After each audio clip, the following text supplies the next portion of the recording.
Welcome to the next episode of the Jungle Hockey Podcast presented by the Hockey Podcast Network. I'm here as always with my co-host, Mr. Joe Cachaslo, and with a very special guest today.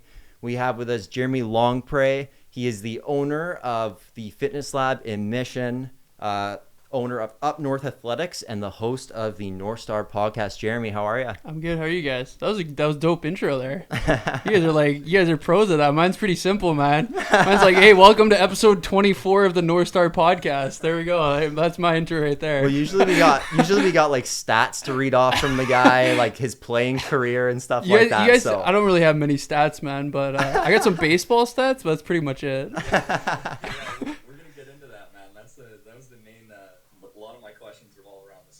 Aspect. So yeah, for sure. Yeah, let's hear it. Let's get it. Excited to hear. Well, okay. So one of my first questions, I guess, for you was, what's your background? Like, kind of how did you get into, obviously you're a pretty good trainer. How did you get into like the sports aspect of that, and kind of your background? And I know you played baseball. Mm-hmm.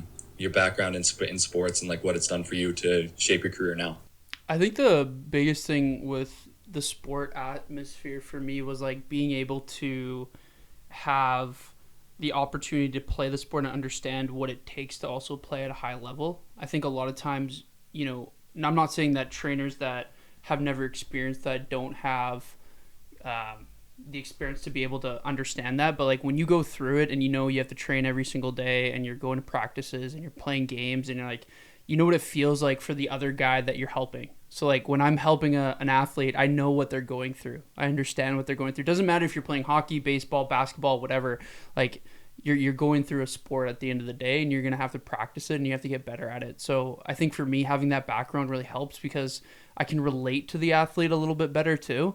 Not every trainer has had that opportunity, and I still think there's amazing strength and conditioning coaches or sport coaches that can still help and do that. But I just find that being an athlete really has helped me to relate to the other athletes that I've been able to help too. So okay, yeah, it's interesting because a lot of our trainers, I've had the experience as well, where these guys don't really know much, like for hockey at least, they don't really know much about the sport itself, and then we're just doing like some bodybuilding exercises that don't really apply to the sport.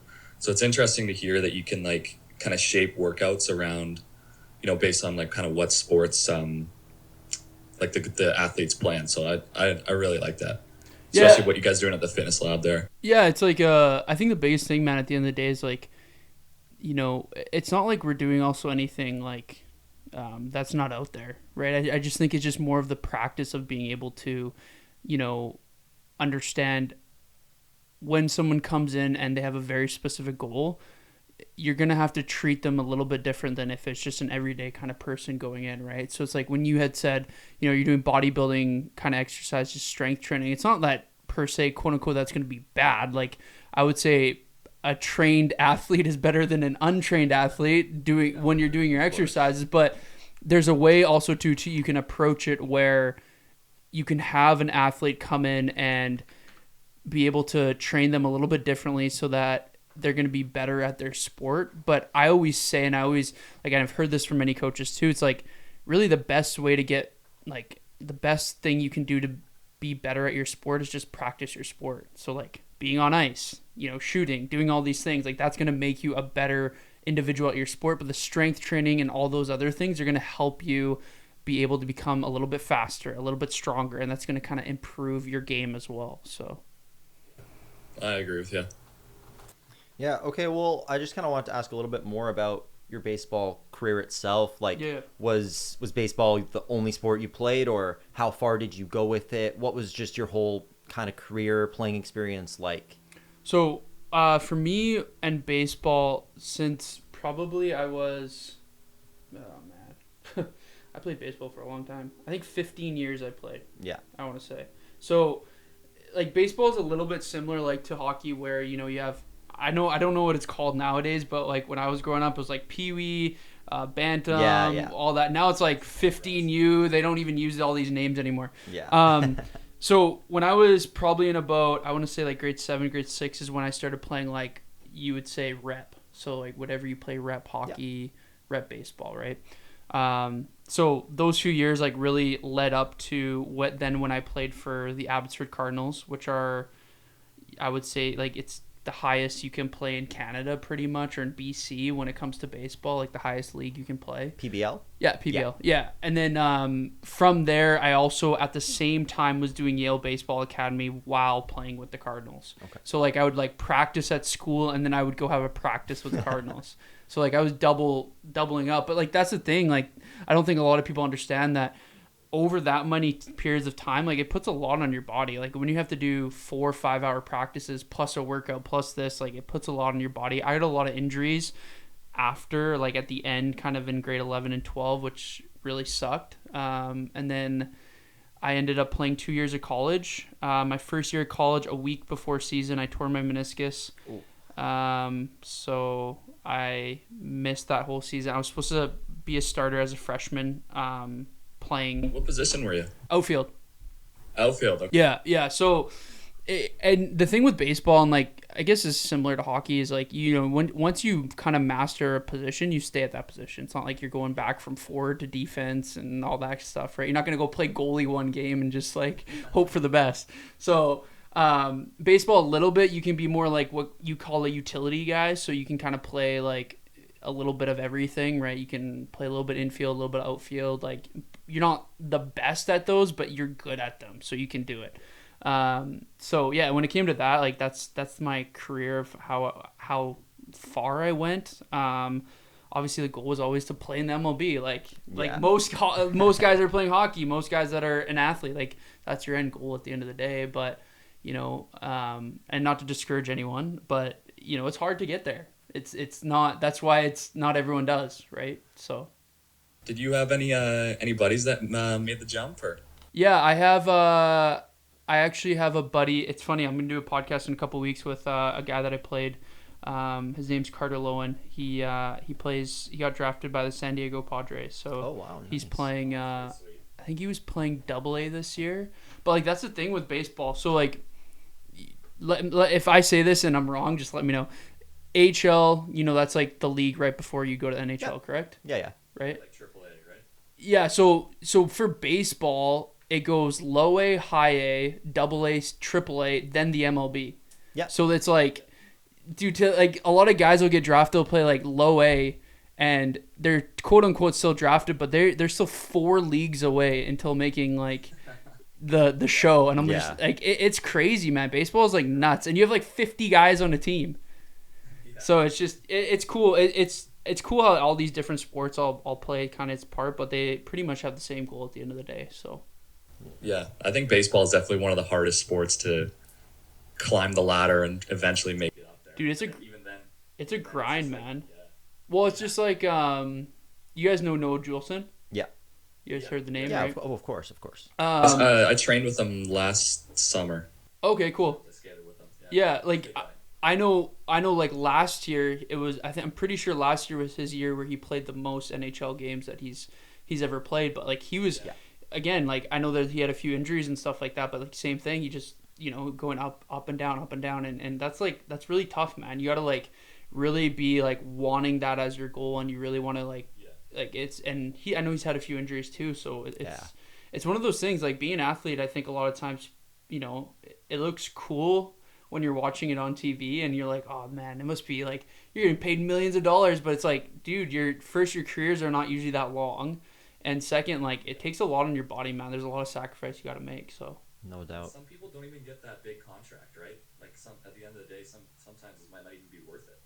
Yeah. You get in baseball, you don't get your big contract till you get a certain amount of years in the MLB. So it's like the monetary value might not even be there for you if you get hurt.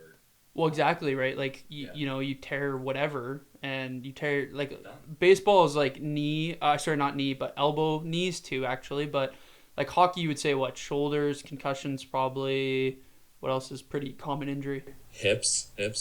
Okay. Yeah, there's been a few major hip ones, but I mean, I think head injuries and probably shoulders and knees as well, like ACL, MCL. Okay. Why hips recently? Like what's changed? Well, for me, I'm a goalie. Okay, so a little bit different. So I'm always in my crouch, right? My hips are just in shambles, man. There's just been a couple major players lately that have had like big hip surgeries. Like I believe that's what Jack Eichel went through, and a few years before Nicholas Backstrom did the same thing and never really ended up coming back. So it's just a really it might not be as common, but when it does happen, it's like one of the most detrimental. What It's a big injury. What have you guys seen change in hockey in the last few years? I'm gonna put you on the hot seat. Like the game, how the game has changed.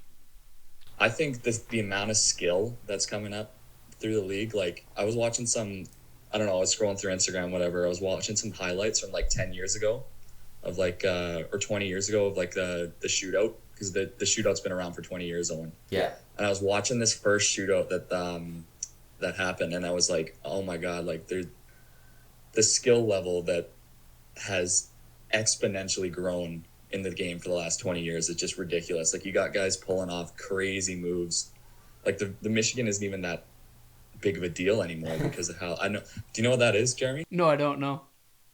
It's like a move. It's like the lacrosse goal when you scoop it up on your stick behind the net and then like throw it into the top like a lacrosse stick. Well, we got to show you a clip of it. But basically, there's this move that was like the craziest thing. Like no one ever thought about doing it, and then now all of a sudden everyone's doing it. Like the skill level, the hands that these guys have is just nuts. And then also the sticks, like everyone can shoot, rip the puck now. Like it's way different. So I actually, when I did the podcast with Gage, I was talking about his penalty goal. I don't know if you guys saw that. Yeah, the one-hander on Campbell Arnold. When he got it in Everett. And I was talking to him like did you, in the clip, I was like, did you have that plan? He's like, he's actually talking to me about, like, he was just messing around in practice doing it. And then he's like, like, he just thought of it. He's like, you know what? I think he was mentioning too, he knew the goalie. He kind of knew, like, a little bit about him, and he's just like, I just tried it, like I just in the moment, and I was like, dude, that's crazy, because like that blew up. I was like, that was a sick goal, and I'm like, that's just something that you don't even think of at the end of the day. It's just like super cool that you don't know what's going through the athlete's head when they're doing it, right? Yeah. I can't really relate to that because I'm the goalie. I gotta read what's going on. So maybe ask Owen about that. Just coming up with a move on the spot there. I think the Michigan is definitely the type of goal you might see Gage score one day. So yeah, like that seems like it's up his alley. But cool, man. Another thing that I think about the way the game has changed, like what Joe's talking about the skill, is kids are just so hockey obsessed these days because you kind of have to be to make it. With like the way they're training kids is drop every sport and just play hockey, and kids want to skate all day long. And they're working on their hands, they're working on their shot, they're working on all the clips and the highlights they see. But a lot of them are spending a little bit too much time on the ice and less doing off-ice things. Whereas, I mean, that's why you see the skill increase, but a lot of young guys are having a lot of major injuries early on because they're probably spending too much time on the ice and not enough off-season training. But as far as the skill jump, back in the day, you have guys who in the off season don't touch the ice once, and you have guys smoking cigarettes and drinking beers in the dressing room. Like that stuff doesn't fly anymore. Like the way these guys treat themselves is top notch. So I think that's another big difference there as well. Actually, you know what? I never actually mentioned this. This is kind of cool. My uncle was like a big hockey player. Played for the Medicine Hat Tigers. Oh yeah. Got drafted. Played for the Chilliwack Chiefs, Chilliwack Bruins. It would have been the Bruins back then, probably. Yeah. So he went through it, but like it's funny that you just said that, like how everyone. I've talked to my uncle, and like, so my uncle was apparently a player that was just like naturally skilled. Like you just walk on, and like I was like, what was your off season? He's like, oh, we played ball hockey. Yeah. And on the street. I was like, what? Like that was your off season training? He's like, yeah, we didn't really like do much back then. And he's like, they wanted me to work out. They wanted me to like go do these things. And he's just like, I just didn't have the drive. Like he just, so it's pretty funny that you said that because it has changed a lot. Yeah, for sure. For me and Owen, it was, well, actually towards later in, you got to choose kind of hockey or another sport. later on in your career. But for me and Owen, I feel like we played baseball a lot. Like we played, we must have played, we played baseball together for almost as long as we played hockey together. Hey. Yeah, pretty much. Yeah, no, I mean, we always just played like rep baseball and mission and Yeah. summer ball, but That was the break from hockey. Yeah. That was the get outside and experience a different sport. Maybe, and it almost reignited my love for the game when the winter rolled around, because I was looking forward to playing hockey again. Absolutely. So, but nowadays it doesn't fly. Like you gotta, if you want to, play at the highest level, you gotta, even 12, 13, 14 years old, you gotta quit the second sport that I also love baseball. Like baseball was one of my favorite sports to play. Like next to hockey, it was so much fun. But at some point, you got to choose, right? And it was probably one of the toughest decisions that I've had to make. Choosing between baseball and hockey was pretty detrimental to me. Like I tried to hold on for as long as possible, but at the end of the day, you got to choose the one that you find the most love for. And I guess I'm happy I chose it, because that's what I'm doing down here. Yeah, no, it's crazy how the game's changed. So Yeah, I think the big thing too is like when you're saying about investing your time, it's like, the risk to reward for doing it is like really high, because I'm not saying like, I'm not trying to put anyone down here, but like not everyone's going to make it. Okay. You're not everyone's going to make the show. Not everyone's going to like get to the NHL, all that kind of stuff. But the amount of time and investment that you got to think someone puts in just to get that contract is crazy, man. Like it's absurd. The amount of hours and things that and I see it, man. I see the kids that are like doing their in-season training and then they go off-season. It's like it's yearly. It's not, there's no like break. If you maybe a week at the end of the summer, maybe. But even like talking to Gage and them, it's like, they're back home for a bit. They obviously are doing some training still, but they're still doing something. They maybe some go golf or whatever. Yeah. But yeah, man, it's nuts how everything is now. It's like very regimented, and but I think that's also why the game has become so much more like faster paced and things like that, because there's so much more research and availability to do those kind of things now. So I agree. So when it comes to the end of your baseball career, so you played 2 years in college, you were hurt the 1 year. How do you transition from that into your fitness journey, becoming a trainer, and getting to where you are today, where you're the owner of your own gym and you have all these other things going on around your company and your brand? Yeah, it's it's pretty cool, man. Like when I was in college, about 20, oh man, I gotta think here, 2017, 2016 roughly is when I was in college. And the 2 years leading up before that, I was, we'd get introduced to working out. Like, so that was about almost 10 years ago. And there was still like good training and things like that, but it wasn't, I find like it's really evolved in the last 5 years, and a lot of people have really taken the step, and I see younger and younger kids nowadays, starting lifting earlier. So like I see a lot of kids now starting at like 12. Like 12, 13 is when they start getting introduced to working out and like lifting and proper form and stuff. I was kind of introduced around like 16 to 18, so I still didn't have really a big foundation. But when I was in college was my first introduction to like true training, man. I was like, holy, like this is way different than what I've been used to. So that's also when I really fell in love with fitness, was in my first year of college. I had a really good strength and conditioning coach, and just how you felt after, and like just like also too like vanity wise, how you look, like everything was just like you just felt better as a human. And I think that really stuck with me, because I kind of took it as, okay, if I can feel like this and I've also felt the opposite of this, how many other people are going through this in life? Like how many people are not kind of, I guess, at their full potential? Like, I know how good it feels to feel like this, so I want to help other people feel like that as well. Yeah. So that was a really big pivotal moment. when I decided to stop playing baseball, man, that was it was like a hard 6 months, man. Like, I went back to like, I was working 3-4 jobs at the time. I was working at the movie theater. I was working at, a corn maze. I was working at a supplement store. I was working, dude, I like all these different jobs because I didn't know what to do with myself, man. When you're like, you're living and breathing your sport every single day and that's all you're doing all day. Do you know how much time I felt like I had? I was like, what am I doing? Like, I was just like, I'm just going to work and make money at this point. Yeah. So. Well, Owen is kind of in that.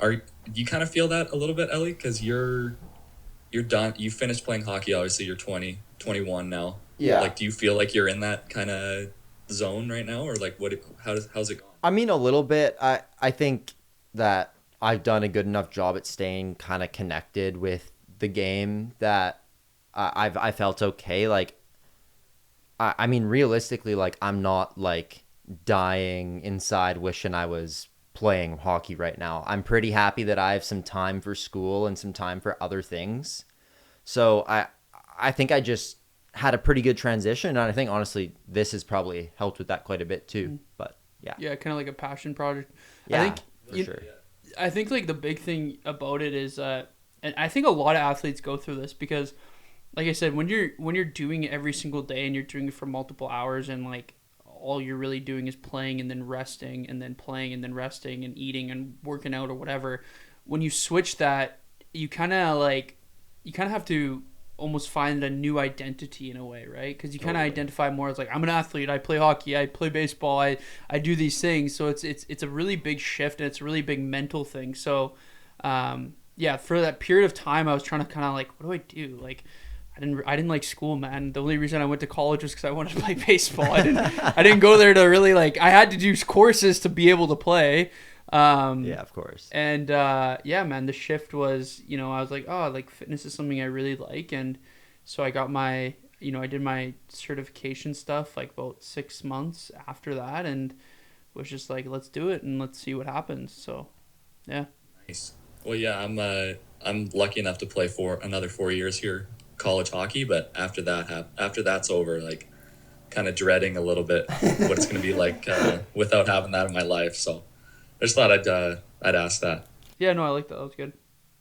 How'd you first get in them with the fitness lab and with Vic, and how has obviously that grown? I mean, you've obviously grown exponentially from there, and you're still part of the fitness lab, and a lot of the guys you've trained for years throughout there, but you've grown a lot since then too. So how did that all start and come to be? What's funny is I actually already told this story this morning too, with someone I was talking to them.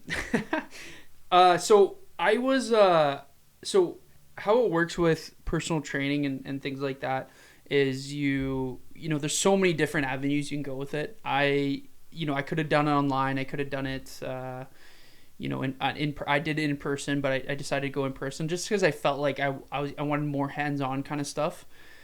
So I'm in there, and at the time Vic had someone who was also teaching classes that she was also going to be taking her personal training like certificate at the same time, and he had told her, he was like, if you see anyone there that would be a good fit, you think, like, recommend them. Okay, so, and me and this lady, we just, we were talking and things like that. We kind of became friends, and she was talking to me about the fitness lab. I had never heard of the fitness lab at the time. I always lived in Abbotsford. I never heard of the fitness lab ever. So when she said, yeah, you should go check it out, I was like, okay, like, and at this time too, I was bodybuilding, like splits, like I didn't know any of this kind of training that I was walking into. And I remember going to the fitness lab and meeting Vic for the first time, and he was like, yeah, this is like what we do. And I was like, oh, this seemed pretty cool, like, but then there was like no machines there, so I was like, well, like, what do I, like, I don't know how to work, I don't know how to train someone without a machine, like, that's all I do. So I started doing youth camps. That was my first thing. Like, I started training youth and like learning how to do that and like helping them. And I remember as I'm working, like, Vic's showing me like different exercises. He shows me a curl press, like just normal curl press. I was blown away. I was like, what do you mean adding 2 exercises together? I was like, I just know how to do a shoulder press or a curl, not together. Like, this is so much more time efficient. So, like, just stuff like that, man. Like, that's a funny story that me and Vic still talk to this day, like, where he, like, tells people, like, you know, when I came in and I was just blown away, like, that you could do 2 exercises in one. So, yeah, it's been a ride. I've been there. I'm going to be there now. Oh, man, 20... So maybe like 8, it's been like 8 years now. We're going to be... Well, dude, I was going to say, I remember the first time in minor hockey with Mission that we went and saw Vic. Yeah. It was like hockey specific fitness lab training. Yeah. And I was like, that was back in the day. That was when it was only, you guys didn't even have the unit beside. Yeah. It was just the one unit. It was a long, skinny, basically room with the grass on it. So that was like a while. That must have been, was that Bantam, Owen? Yeah, that was first year Bantam for us, so we would have been 14. It would have been 2015. So 7 years ago. Yeah, I got there 2017. Okay. So 2015 would be the opening year. So we're actually hitting our 10 years next year. Oh, nice. January. Nice. January's our 10 years. So, so 2015, 2016 were the main, like, where it was at that one side, like you guys talk about. And then I know I hadn't even seen it like that. So I got in when, I think I had gone in maybe, Vic was saying, like, a couple months after that he had brought the wall down and he had the 2 sides now. Right. Okay. So that's when I had come in. But since then is like, so like 2017, 2018 is since I've been there. So, but yeah, it'll be cool, man. It's 10 years is a long time. Yeah, for sure. So we were just talking about it the other day too. So, well, I think that year that you started was actually like the same year that I started going to those like youth hockey ones after school with like Abram, and then eventually in the summer you have guys like Gage, Bailey, and a lot of other hockey players. So how crazy is it going from starting off doing the kids camps to now you're training? I mean, you've seen Gage wearing a Nikita Kucherov shirt while training to now playing for the Tampa Bay Lightning. So how crazy is that, like, growth between like the people you train, like who are maybe some of like the guys in the off season that are like the highest profile there? It's you know what, man, it's like, and I gotta, you know, like, I've only trained these guys a handful of times, but like Vic is like the man. I gotta tell, like, he's the guy who's like done the most with them, so I want to make sure that's very clear too. I don't want to take any of that kind of no like worries. he like, I've maybe filled in and things, like, obviously I'm also too more like, I like to do the nutrition stuff. There has been times when I have trained, but you know, the thing that's really cool to see is that you know, I have a funny story with Bailey too, is when Bailey was playing for the Giants, kind of coming up, he was getting, he had an injury, and at the time Bailey didn't even work for any of the fitness labs. So he was a he was a player. Yeah. So I remember I had met Bailey and we had sat down, I talked to him about nutrition, and he's like, and we talk about it, and he was like following whatever and all these different things. And then, you know, a few years later, now he's working there. Now he part owns the Abbotsford location. Like, it's cool to see all these things. Same with Gage. Like, I knew of Gage because Vic had chatted about him before, and then I had, you know, met him, and I had, you know, talked to him a little bit about nutrition and things like that. And, you know, over the years, it's just cool to see all these guys, you know, even if they don't play anymore, or, you know, they're, you know, just doing their thing. Like, it's just cool to see how much growth that they had, not just as an athlete, but as a person too. Like, you know, when you're younger, you're kind of a little shit. So it's kind of cool to, you know, see like these guys grow up, like, and not be little shits anymore, like actually an adult, and like you can have a conversation with them and they don't give you attitude anymore, and they actually kind of look up, like they respect you a little bit more. That's always cool to see too. So it's always been, that's been fun about, you know, teaching youth and now being able to kind of see where all these guys are at. So do you train any sports other than hockey? Like, do you train like baseball players or any other sports? I actually, you know what, I've transferred a little bit of, I don't do as much hockey when it comes to it, because especially first timing, but also too like how Vix has adapted his training with hockey and stuff like that is like I just feel more confident being able to like, hey, if there's anyone that ever wants to train hockey, I'm like just go see Vic and their programs and stuff like that. Like I said, I'll sometimes fill in with that, but I actually do like doing like training baseball. I have a kid now, he's 12 years old, and this summer he just came off of winning provincials and winning nationals for the team. So like, and he's 12 years old. Like it's really cool to see because a lot has changed even for so you throw 11-year-old and you throw him some weights, like he's gonna obviously change and adapt, right? Obviously we're doing different things that to introduce to get more of a foundation, but that's been cool. But I also do, you know what, man, I really like helping average day people too. Like athletes are cool and all and it's fun, but training everyday people, man, it's like it's a lot of times there's more almost maybe more of a challenge. Athletes are very regimented, like they know they have to, that's their part of their job. They're a lot of people that come we're like, you have an average day person, man. It's not that they have to, but it's kind of a hard. They know they should do it, but a lot of it's like there's not a underlying contract that's based off of their health. It's not there's not something that's riding on it. So, trying to encourage people to do that, and that's also been really fun for me is doing that kind of stuff too. So, Jeremy, I think. I don't have anything else written down here, but Owen, you got anything left? Yeah. So one thing, obviously you've been doing this for quite a long time now. You've grown a lot with it, like your brand and everything. What advice would you have for a trainer starting out, and as well as for people who are starting their fitness journey? So advice for people on both ends of that. I like that question. Okay, so trainer. I think the biggest thing with trainers, man, is that just be like relatable to people. Obviously you need to know what you're doing. you need to know how to like show form and stuff, but I think there's so many trainers that try to become so good at like perfecting form to a T to like, and that's all they worry about, and they more worry so much about the education. But then when you get someone in person and then you have to spend an hour with them and you feel awkward with them and they feel awkward with you, they're not going to come back to you. Like these people are, the thing with training people is like, I will see someone more than they will see their best friends in a week. And I take that in, like really think of that for a sec. That's crazy. I am literally, because like, I don't go see my buddies every week for 3 hours a week, right? Sometimes I'm seeing someone for 3 hours in a week, and sometimes you don't even see your family that much, right? Like you if you live by yourself, you're not maybe going to go see your parents every week. You don't see your extended family. So I have to be someone that when they come in, they actually want to see me. If they don't want to see me as an individual, they don't want to see me like as a person that just makes them like smile when they come in, they're not going to come back. So advice for a trainer, just be relatable, man. Like obviously know what you're doing, but try to relate to people, try to ask them questions, try to be their friend. Like a lot of people just want that at the end of the day. And then you had mentioned somebody starting out their journey.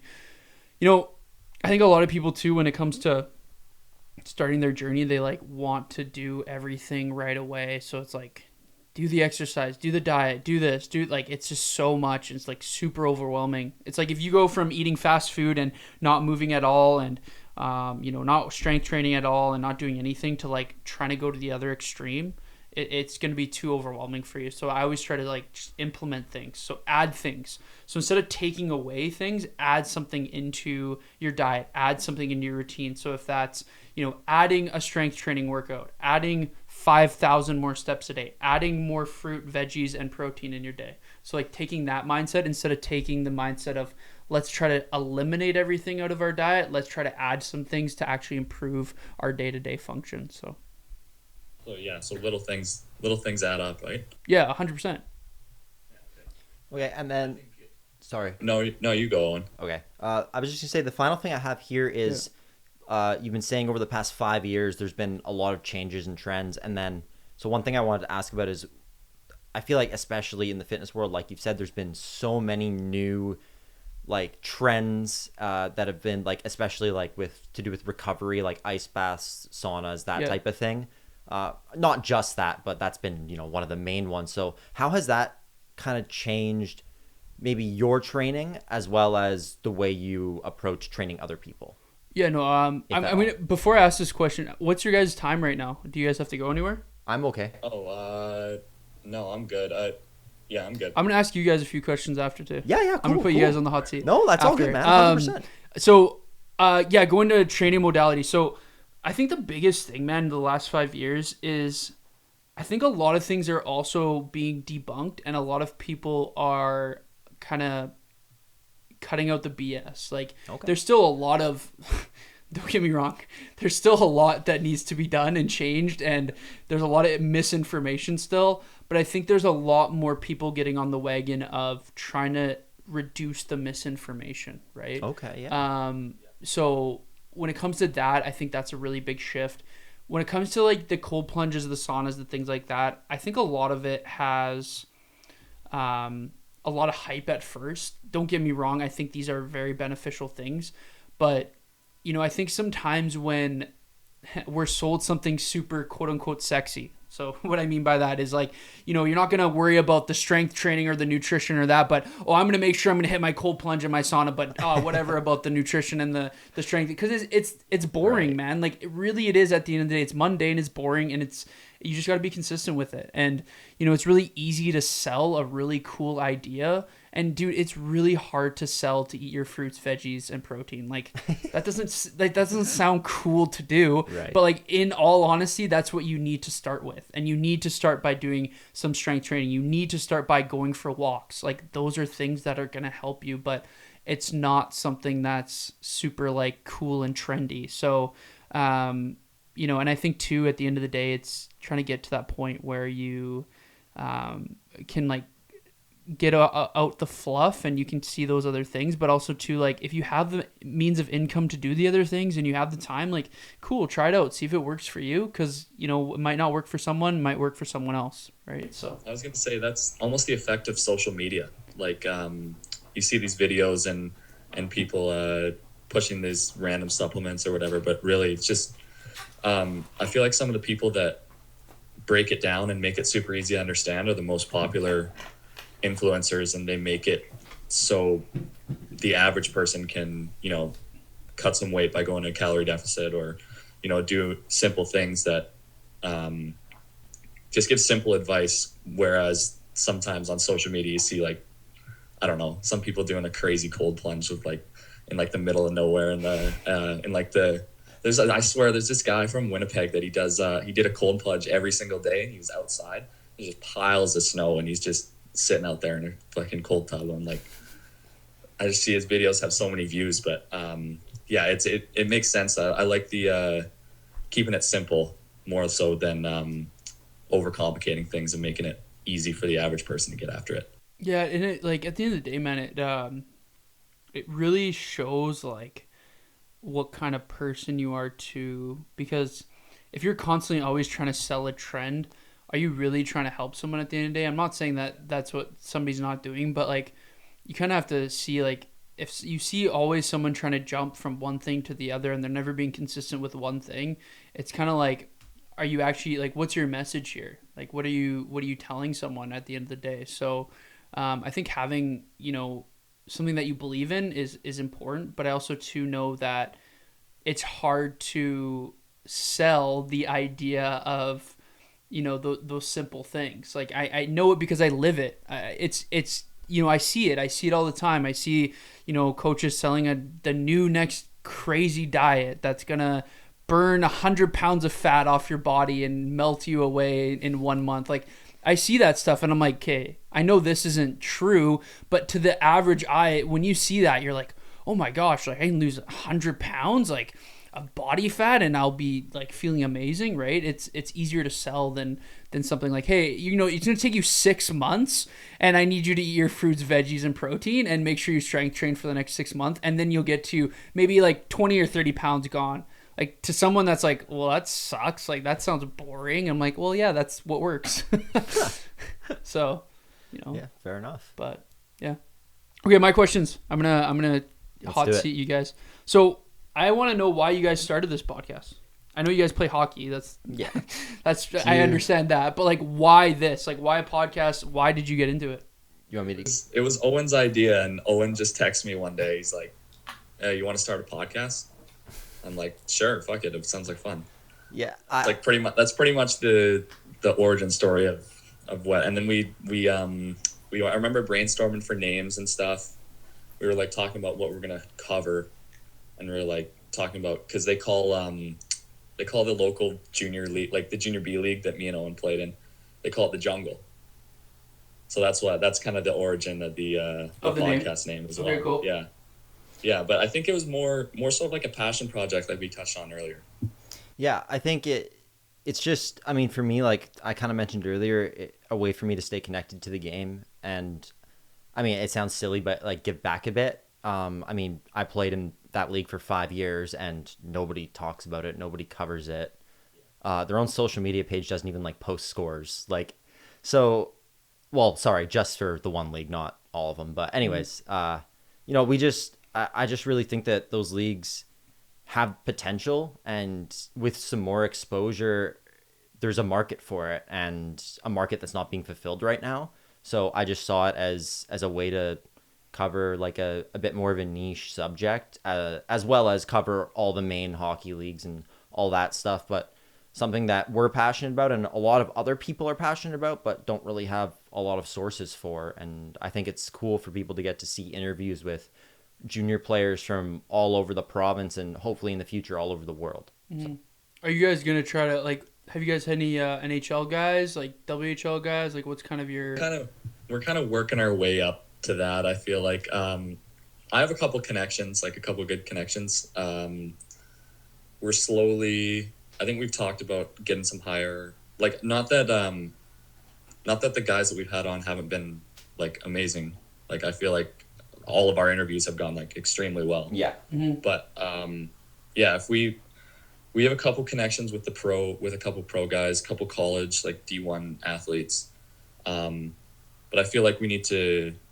We're growing a little bit right now, so we need to get to a certain point before we, pull the trigger on that. Yeah, like I didn't want to start shooting NHL prospects DMs before we've even posted an episode, right? Like, so we have we've asked a couple guys to like consider it for the future, and at least the guys that I've talked to have sounded really excited for it. But I think pretty soon is the goal. But again, the hockey season's just kind of starting too, so it's a busy time for all these guys. So I also want to give that time. So I think, I don't know, we're on we just posted episode 11, so maybe after 15, closer to 20, hopefully we'll start leveling up a bit. But we're never going to stop interviewing the local junior players either. And we also want to try and interview some international hockey players in kind of random countries that you wouldn't expect play hockey, and get their perspectives and stories, and just try and grow the game as a whole everywhere in the world we can. Yeah, that's cool. Is there a guest that you guys really want to have? Like, have you guys ever decided, like, there's one player that you've always wanted to have? Like an NHL player? Yeah, anyway, or... if you could have any hockey player to be on your podcast, what... For Owen to be Sid the Kid. Well, yeah, obviously Crosby, but let's go. I'll go with Paul Bissonnette from Spit and Chicklets. And, like, I think having him on would be his stories are just, like, I'm a big fan of that podcast and him, so I think that would be amazing. I would love to have... This is more of a serious one, but I would love to have Carey Price on. That would be... Well, he's a BC guy. Yeah, he's a BC guy. He's been through it all. Like, he's been through literally everything. So I think he would be an unreal podcast guest. That's a great one. I think he does that stuff. That's a great one, though. That's a great one. Yeah. I think at the end of the day, guys, you just gotta ask. Like, Totally. that's been my biggest thing is what I was saying, I was like episode 24, and I do a little bit different, obviously, than you guys. My kind of how I do it is like I go more mobile, so it's like I'll go to someone's house, and we'll have everything set up. Like, I'll literally sit in their living room with them and like have a conversation. Like, I've never been to their house before, but like that just leads it. And I think what you guys do is good, because if you have them in a place where they feel already comfortable in, like, it's gonna set a better tone for the interview too. But I think my biggest thing that I've learned with it is like, the worst thing they say is no. Yeah, right? Like, 100%. Like the worst thing they say is like no, or like, and honestly, at the end of the day, I don't even take offense to it. It's like, No, hey, for sure. you're busy, whatever, and you just go on to the next. And what's funny, man, is like sometimes they'll say no, but then they'll want to come on later because now they've seen like they've seen more growth, they've seen more. I've had that. Yeah, where it's like, I don't know, but it's like, because two people want to go on to something that's like that somebody's actually serious about. Like, if I got asked on to go in like an interview and like, maybe it's their first episode, that'd be cool too. But like, let's say you just know like they haven't done really much in a while, and it's kind of like, are these guys serious about it? Or are they not? Like, you don't know, right? So I think it's a time thing for people too, right? Mm-hmm. So the best ways you can do it is like reduce someone's. The easier you can make it for someone, the less barriers you can create someone, the easier it is to like get them on for sure. So yeah, good to know. Thank you. Yeah, no worries. Okay, so I'll go. What do we got here? We're like, okay, cool. What's your end vision with this podcast? Do you have one? Do you have a I mean, do you just want to keep interviewing people? Do you want to get sponsors? What do you want to do? Well, we have a couple just sponsors right now. Just early on, just a couple advertisements and whatnot. But I think at the end of the day, our goal is to just go as far as we possibly can with it. Like we've been really consistent. We've both been really dialed into it, really excited about growing it, and it's been growing consistently. Yeah. So I think, worst case scenario, it's a foot in the door a little bit to the business or media side of hockey. I think that's probably, at the end of the day, I can't really imagine myself working in a field that wasn't related to sports, and I don't care too much about how I get in there as long as I get to work in that field. So it's definitely a passion project. It's definitely keeping us connected with the game, and we are doing it to grow the game and just have fun. But at the end of the day, like, I think a foot in the door or just building connections in the media world. Cool. Yeah. Owen was mentioning sports media and stuff. It's just like kind of, getting your foot in the door a little bit. And for me, it's just more just having fun with it. Like I enjoy talking with, Owen's been my best friend for probably 15 years. Yeah. We've known each other since we were 5. Maybe even a bit longer. Yeah. Yeah. And it's like, we don't talk every week, whatever. But now that I'm far away, it kind of gives us a time to get together and kind of sit down and work on something together, which is pretty sweet as well. Yeah, so absolutely. I think that was another big aspect of it. But you had mentioned advertisement. What have you guys done? Like, how did you guys get those? So we had a company message us on Instagram after our first couple episodes called the Hockey Podcast Network, and they've been amazing with us so far. So they basically just reached out and asked if we wanted to kind of be a part of their team, and set up a DraftKings and a BetterHelp sponsor. Oh, cool. And so there's ad reads every episode, and then they've help us out with just any issues we have, or pretty much anything we need. We can go to them, and they've been awesome so far, and help a lot with exposure and promoting us on social media too. Cool. Giving us a couple sweet assets, like helping us with because we got to use the special recording software. They helped us with that, and they've also helped us with like the photo editing aspect of it and cool. and stuff like that. Yeah. So it's been pretty solid partnership so far. Yeah, for sure. Cool. Yeah, no, I haven't done any really like anything crazy when it comes to that stuff, personally. I'm just always interested to kind of hear. Like, I usually just will call someone or text someone or whatever and say, hey, I'll come do a podcast. When does it work for you? And I think the cool thing about social media too and Instagram is if you can have the person that you had on your podcast also share it, or like be collaborated with them, so then it goes on their page too. Some people don't like to post, which is what it is, but even if they get to share it or they share it with their friends, like a lot of it is word of mouth at the end of the day. Like, totally. Exposure, obviously you got to be posting consistently and showing that you're actually doing these things, but I think exposure is really huge. So I think for us, sorry, the hockey teams, like if we interview a guy from a certain team, then the team will repost it on their story, and then the team usually has a couple thousand followers, and we'll gain like 5 or 10 maybe 20 followers from a certain post. So that I agree, it definitely helps. Yeah, that's exactly what I was gonna say. So yeah. Cool. Well, guys, how do you guys do your? Do you guys have like a finisher? Like, what is your? Not really. I mean, we just kind of just thank you so much for your time and for doing this with us and this whole setup, everything. This has been amazing. It's been a really cool experience. So just yeah, no, sure. I think I wanted you guys to like try something different. Like I know, like when we initially were chatting about doing it, I was kind of like, what would be cool is if we did like a little bit of a collab where you guys can, I know obviously you're at home, and I mean not at home but you're away, but yeah but like get in a studio and kind of see, like, because I think it would be cool for you guys too, like you probably, I'm guessing too, like eventually want to maybe have like a little place if somebody comes out or whatever where you can have some people and kind of do a little podcast too, right? Yeah, so for sure. I always try to like do these opportunities, and this is kind of what I've been trying to do since I've started my episodes too. So it's pretty cool, man. It's cool. I'm happy it worked out actually. So I want to come see the crib, man. I gotta come in there and maybe get another episode in. Yeah, so this is like, so this is not actually even my place, man. This is the guys I work with, Graham and Calvin. They're awesome. They help me with all my stuff, and this is Calvin's place here, and he has a little setup. And like I said, I actually don't usually do stuff here. Like this is kind of a, I've maybe done it a few times. We usually try to go mobile with people. That's just like my niche is like, so I've gone to like North Vancouver, man. Like, somebody who lives in North Vancouver, they're not going to want to come all the way to Mission just to do an hour podcast. Of course, yeah. So if I can go drive out to them, go do the podcast for an hour and a half, they're still in North Vancouver, they can do whatever they need to do. And, I have like some business owners, man, that like I've been pushing, man. I'm like, hey, like when's our podcast? Like some pretty bigger names that are a little bit busier to do. So, I've done them in restaurants, I've done them in people's houses, I've done them in clinics, I've done them in, like you name it, man. I've done in a lot in different places, so it's pretty cool like that too. So that's awesome. Well, thank you so much for everything. This has been amazing. Yeah. Thanks. I can't wait to come see you.